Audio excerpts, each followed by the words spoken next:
ಬಿಹಾರದಲ್ಲಿ ಎನ್ಡಿಎ ಒಂದು ಭರ್ಜರಿ ಗೆಲುವು ಸಾಧಿಸಿ ಆ ಒಂದು ವಿಚಾರಕ್ಕೆ ಸಂಬಂಧಪಟ್ಟಂತೆ ಸಾರಿಗೆ ಸಚಿವ ರಾಮಲಿಂಗಾರೆಡ್ಡಿ ಹೇಳಿಕೆಯನ್ನು ಕೊಡ್ತಾ ಇದ್ದಾರೆ, ಮಾತಾಡ್ತಾ ಇದ್ದಾರೆ. ನೋಡಿ, ಚುನಾವಣಾ ಆಯೋಗ ಏನಿದೆ ಅದರ ಬಗ್ಗೆ ರಾಮಲಿಂಗಾರೆಡ್ಡಿ ತಮ್ಮ ಆಕ್ರೋಶವನ್ನು ವ್ಯಕ್ತಪಡಿಸ್ತಾ ಇದ್ದಾರೆ. ಬಿಹಾರದಲ್ಲಿ ಎಲ್ಲೋ ಒಂದು ಕಡೆ ಚುನಾವಣಾ ಆಯೋಗದ ಕೂಡ ಒಂದು ಕೈವಾಡ ಇದೆ, ಅದು ಬಿಜೆಪಿಗೆ ಸಪೋರ್ಟ್ ಮಾಡಿದೆ, ಎನ್ಡಿಎಗೆ ಸಪೋರ್ಟ್ ಮಾಡಿದೆ ಅನ್ನೋಂಥ ರೀತಿಯಲ್ಲಿ ರಾಮಲಿಂಗಾರೆಡ್ಡಿ ಮಾತನಾಡ್ತಾ ಇದ್ದಾರೆ ಚುನಾವಣಾ ಆಯೋಗದ ಬಗ್ಗೆ. ಮತ್ತು ಅಲ್ಲಿ ಕೂಡ ಏನೋ ಒಂದು ಮಿಸ್ಟೇಕ್ ಆಗಿದೆ ಅಂತ. ಬಿಹಾರದಲ್ಲಿ ನ್ಯಾಯಸಮ್ಮತವಾದಂಥ ಒಂದು ಚುನಾವಣೆ ಆಗಿಲ್ಲ. ಕಾಂಗ್ರೆಸ್ ಮತದಾರರನ್ನು ಉದ್ದೇಶಪೂರ್ವಕವಾಗಿ ಡಿಲೀಟ್ ಮಾಡಿದ್ದಾರೆ. ಬಿಹಾರದಲ್ಲಿ 20 ವರ್ಷಗಳಿಂದ ನಿತೀಶ್ ಕುಮಾರ್ ಅವರ ಒಂದು ಆಡಳಿತ ಇದೆ.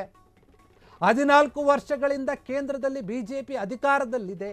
ಹೀಗಿರುವಾಗ ಎಲ್ಲ ಒಂದು ಇಲಾಖೆಗಳನ್ನು ಅವರು ಕಪಿಮುಷ್ಟಿಯಲ್ಲಿ ಇಟ್ಕೊಂಡಿದ್ದಾರೆ. ಕೇಂದ್ರ ಮತ್ತು ರಾಜ್ಯದಲ್ಲಿ ಚುನಾವಣಾ ಆಯೋಗವಿದೆ. ಆ ಆಯೋಗ ಬರೀ ಇವ್ರ ಮಾತೇ ಕೇಳ್ತಾ ಇದೆ. ಇವರೇ ಸೇರಿಸಿದ್ದ 47 ಲಕ್ಷ ಜನರ ಒಂದು ಮತದಾರರನ್ನ ಡಿಲೀಟ್ ಮಾಡಿದ್ರು. ಆಮೇಲೆ 18 ಲಕ್ಷ ಮತದಾರರನ್ನ ಚುನಾವಣೆಯ ಒಂದು ಲೀಸ್ಟ್ನಲ್ಲಿ ಸೇರಿಸಿದ್ರು. ಯಾಕೆ? ಕಾಂಗ್ರೆಸ್ ಮತದಾರರ ಓಟುಗಳನ್ನು ಡಿಲೀಟ್ ಮಾಡಿದ್ದಾರೆ. ಅವರಿಗೆ ಬೇಕಾದಂತಹ ಬಿಜೆಪಿಗೆ ಓಟ್ ಹಾಕುವಂತಹ ಮತದಾರರನ್ನ ಸೇರಿಸಿದ್ದಾರೆ. ಇದು ಅವರು ಮಾಡಿದಂತಹ ತಪ್ಪು, ಅಪರಾಧ ಅಂತ ಹೇಳಿ ರಾಮಲಿಂಗಾರೆಡ್ಡಿ ಮಾತನಾಡಿರುವಂಥದ್ದು ಚುನಾವಣಾ ಆಯೋಗದ ಬಗ್ಗೆ. ಮತ್ತೆ ಬಿಹಾರದ ಒಂದು ಎಲೆಕ್ಷನ್ನಲ್ಲಿ ಏನೋ ಒಂದು ಅಪರಾಧ ಆಗಿದೆ, ಮೋಸ ಆಗಿದೆ ಅನ್ನುವಂಥ ರೀತಿಯಲ್ಲಿ ಆರೋಪವನ್ನು ಮಾಡ್ತಾ ಇದ್ದಾರೆ.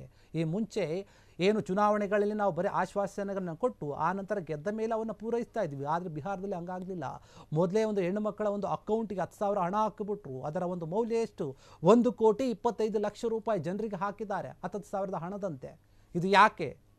ಇದನ್ನು ಯಾಕೆ ಯಾರು ಕ್ವಶನ್ ಮಾಡೋದಿಲ್ಲ? ಚುನಾವಣಾ ಆಯೋಗ ಯಾಕೆ ಕೇಳೋದಿಲ್ಲ? ಕೇಂದ್ರ ಚುನಾವಣಾ ಆಯೋಗ ಬಿಜೆಪಿಯ ಜೊತೆ ಶಾಮೀಲಾಗಿಬಿಟ್ಟಿದೆ, ಅದಕ್ಕೋಸ್ಕರ ಸುಮ್ಮನೆ ಇದೆ ಅಂತ ಹೇಳಿ ರಾಮಲಿಂಗಾರೆಡ್ಡಿ ಆರೋಪವನ್ನು ಮಾಡಿರುವಂಥದ್ದು.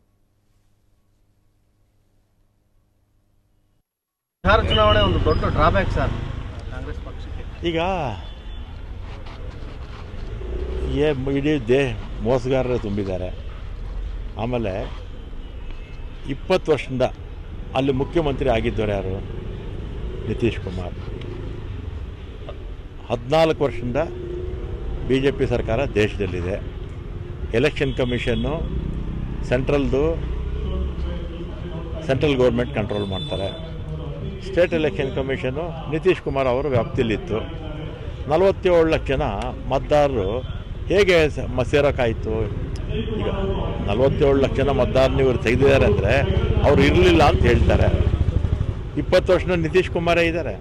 14 ವರ್ಷದಿಂದ ಕೇಂದ್ರದಲ್ಲಿ ಬಿ ಜೆ ಪಿ ಸರ್ಕಾರನೇ ಇದೆ. ಕೇಂದ್ರದ ಎಲೆಕ್ಷನ್ ಕಮಿಷನ್ನು ಇದೆ, ಸ್ಟೇಟ್ ಎಲೆಕ್ಷನ್ ಕಮಿಷನ್ನು ಇರುತ್ತೆ. ಹೇಗೆ ಸೇರುತ್ತೆ 47 ಲಕ್ಷ? ಅಂದರೆ ಈಗಲೂ ಕೂಡ ಅಲ್ಲ, 47 ಲಕ್ಷ ಹೇಗೆ ಸೇರ್ತು? ಅವ್ರದ್ದೇ ಸರ್ಕಾರ. ಈಗ 47 ಲಕ್ಷನ ತೆಗೆದುಹಾಕ್ಬಿಟ್ರು, 18 ಲಕ್ಷನ ಸೇರಿಸ್ಬಿಟ್ರು. 18 ಲಕ್ಷನ ಸೇರಿಸಿದ್ರು. ಆಮೇಲೆ ಚುನಾವಣೆ ಸಂದರ್ಭದಲ್ಲಿ ಎಲ್ಲ ಪಕ್ಷಗಳು ಕೂಡ ಚುನಾವಣೆ ಪ್ರಣಾಳಿಕೆ ಕೊಡ್ತಾರೆ, ಅದರಲ್ಲಿ ಆಶ್ವಾಸನೆಗಳು ಕೊಡ್ತಾರೆ. ನಮ್ಮ ಸರ್ಕಾರ ಕೂಡ 2023ರಲ್ಲಿ 5 ಗ್ಯಾರಂಟಿಗಳು ಕೊಡ್ತೀವಿ ಅಂತೇಳಿ ಇನ್ನೂ ಅನೇಕ ನಾವು ಕಾರ್ಯಕ್ರಮಗಳನ್ನು 5 ವರ್ಷದಲ್ಲಿ ನಾವು ಮಾಡ್ತೀವಿ ಅಂತ ಹೇಳಿದ್ದೀವಿ ಚುನಾವಣೆಗೆ ಮುಂಚೆ. ಆದರೆ ನೀವೆಲ್ಲಾದರೂ ಪ್ರಪಂಚದಲ್ಲಿ ಚುನಾವಣೆಗೆ ಮುಂಚೆನೇ 1,25,00,000 ಜನ ಮಹಿಳೆಯರ ಅಕೌಂಟಿಗೆ ಸರ್ಕಾರದಿಂದ 10,000 ಹಾಕಿದ್ದು ಕೇಳಿದ್ದೀರಾ? ತಾವು ಕೂಡ ಮರು ಚುನಾವಣೆಗಳು ನಡೆದಾಗ ಒಂದು ನಿಮಿಷ ಇರಿ.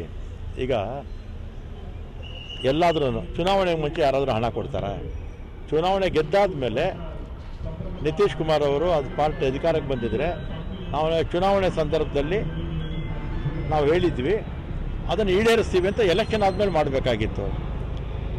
ಎಲೆಕ್ಷನ್ ಕಮಿಷನ್ ಏನು ಮಾಡ್ತಾ ಇದೆ?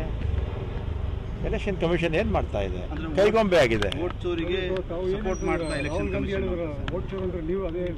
ಈಗ ಒಂದು ನಿಮಿಷ ಇರಿ, ನೀವು ಹೇಳಿ ಮಾಧ್ಯಮದವರು, 47 ಲಕ್ಷ ಜನ ಮತದಾರನ ತೆಗೆದ್ರೋ ಇಲ್ವೋ?